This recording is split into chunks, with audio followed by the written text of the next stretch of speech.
Assalamualaikum warahmatullahi wabarakatuh. Selamat pagi semua anak-anakku. Waalaikumsalam warahmatullahi wabarakatuh. Selamat pagi, Pak. Bagaimana untuk kabar kalian hari ini? Sehat, Pak. Alhamdulillah, semoga kita selalu dalam lindungan dan rahmat Allah Subhanahu wa taala ya, teman-teman semua.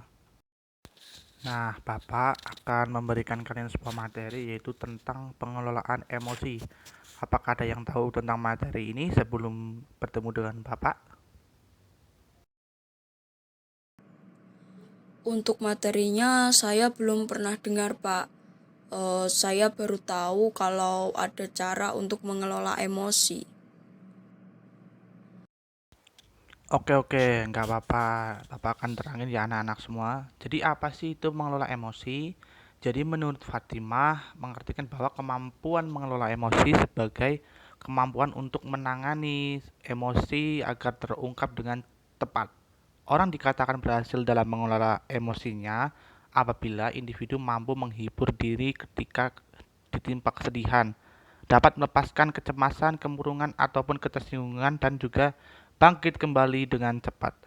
Nah, dari materi tersebut, apakah akan ada yang mau bertanya atau sudah jelas semua murid-murid? Saya sudah cukup paham, Pak. Oke, baik. Nampaknya kalian semua sudah mengerti ya, anak-anak semua. Oke, selanjutnya Bapak mau nanya nih, apakah dari kalian ada yang pernah tidak bisa menahan emosi dengan orang lain? Wah, saya, Pak. Wah, kenapa kamu nak coba ceritakan singkat saja ya? Membeli makanan dengan uang jajan sisa yang saya punya saat di sekolah, Pak. Malah teman saya itu jahil dan iseng buat ngagetin saya dan alhasil makanan yang saya punya itu jadi jatuh. Marah dong saya, Pak. Oh walah, iya gitu ya nak ya. Bapak sih dapat memahami rasa marahmu, tapi coba kamu pikirkan lagi. Mungkin jika kala itu kamu dapat mengelola emosimu dengan baik, pasti kamu berpikir dengan temanmu, bahwa kamu percaya bahwa temanmu itu tak ada kesengajaan ya. Niat dia hanya membuatmu senang saja, hanya saja salah caranya sih. Saya lihat diganti, Pak. Hahaha. Haha, syukur deh kalau diganti berarti kan benar dong kalau dia itu nggak ada niatan jelek sama kamu. Iya, Pak. Jadi harusnya saya harus lebih sabar lagi ya, Pak ya. Dan dapat berpikir dengan kepala dingin agar bisa mengelola emosi dengan baik dan tidak marah tentunya ya, Pak. Oke, betul sekali itu dia poinnya ya yang saya maksud anak-anak semua. Seperti yang dikatakan tadi, mengelola emosi sebagai kemampuan kita untuk menangani emosi agar terungkap dengan tepat. Orang dapat dikatakan berhasil dalam mengelola emosinya apabila individu tersebut mampu menghibur diri ketika kita ditimpa kesedihan, lalu dapat melepaskan dari kecemasan, kemurungan, ataupun ketersinggungan dan bangkit kembali dengan cepat. Nah, maka dari itu anak-anak kita semua harus mengelola emosi dengan baik tentunya.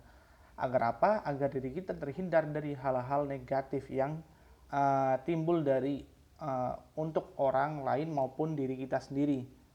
Karena tidak dapatnya kita dalam mengelola emosi. Selanjutnya ada sebuah materi itu manfaat mengelola emosi dengan baik. Oke. Oke, yang pertama mampu memutuskan bagaimana reaksi kita terhadap suatu keadaan.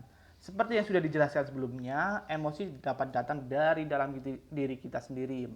Lalu mengendalikannya memang nggak mudah sih, tapi yang terpenting untuk dipahami adalah bahwa kita adalah si pemilik dari diri kita sendiri, sehingga kemampuan emosi negatif dapat memenuhi pikiran kita dan diri kita, maka kita memutuskan untuk mengekspresikannya atau tidak itu adalah keputusan dari kita sendiri.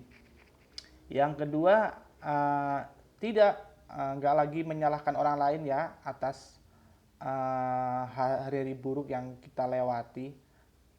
Maksudnya bagaimana? Jadi orang lain tuh sama sekali tidak ada yang bisa mempengaruhi harimu. Kamu sendirilah yang membuat keputusan tersebut dan sebenarnya membiarkan mereka merusak harimu itu hanya itu dari diri kamu sendiri, bukan orang lain. Kesedihan, kekecewaan atau kemarahan sekalipun tidak bisa ditransfer oleh orang lain kan. Jadi semua itu dari diri kamu sendiri. Itu hanya berdasarkan logika kita. Yang ketiga, kita harus benar-benar mengerti dan menyadari betul bahwa kendali emosi itu ada di tangan kita sendiri.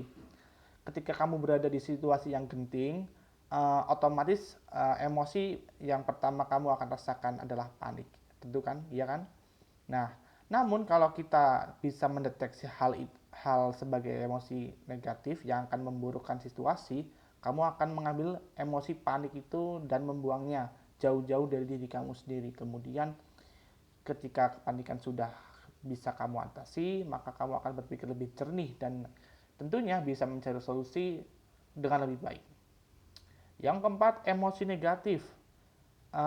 Dari emosi negatif itu yang kita rasakan tentunya dapat memenuhi diri kita dengan kecenderungan untuk menyalurkan emosi tersebut. Alhasil, cap buruk untuk menempel pada kita itu jelas besar. Bayangkan jika kita berhasil mengendalikan semua emosi kita tersebut dan membuangnya jauh-jauh, akan ada banyak keuntungan yang akan kita dapatkan.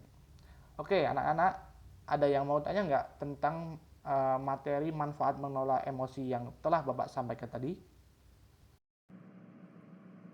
Saya, Pak. Oke, silahkan. Selain manfaat di atas, apakah ada manfaat lainnya, Pak? Wah, tentu saja ada. Jadi Bapak jelasin ya, salah satunya itu di saat kita terpuruk pun kita tetap bisa melangkah menuju kesuksesan. Maksudnya bagaimana? Jadi kemampuan mengendalikan diri dan emosi dengan baik ini dapat membuat kita mampu menyelesaikan segala hal yang kita kerjakan dengan hasil yang tentunya maksimal. Kita nggak mudah terpengaruh dengan apapun hal eksternal di sekitar kita, sehingga pekerjaan kita lebih fokus, nggak gampang mengeluh, dan kita juga masih bisa mengerjakan hal lainnya tanpa merasa terbebani. Mengendalikan emosi memang nggak mudah tentunya, tapi kamu perlu memberikan waktu beberapa detik untuk diri kita itu menenangkan situasi yang ada. Atau saat kita lagi marah, sedang meluap, yang pasti kamu harus menguasai dirimu sendiri dengan baik. Berlatihlah mengendalikan dirimu, juga cukup disarankan ya. Wah, makasih banyak, Pak. Saya jadi paham betul, Pak. Haha, iya ya. Oke, nah semoga bermanfaat tentunya ya materi yang telah Bapak sampaikan tadi. Oke anak-anak, berhubung waktu kita sudah terlalu banyak yang sudah kita habiskan tadi, Bapak akhiri dulu ya pertemuan kita kali ini. Apabila ada yang kurang jelas, bisa ditanyakan besok pada pertemuan selanjutnya atau bisa WA Bapak saja. Saya kira itu saja. Wabillahi taufiq wal hidayah. Wassalamualaikum warahmatullahi wabarakatuh. Waalaikumsalam, Pak. Terima kasih.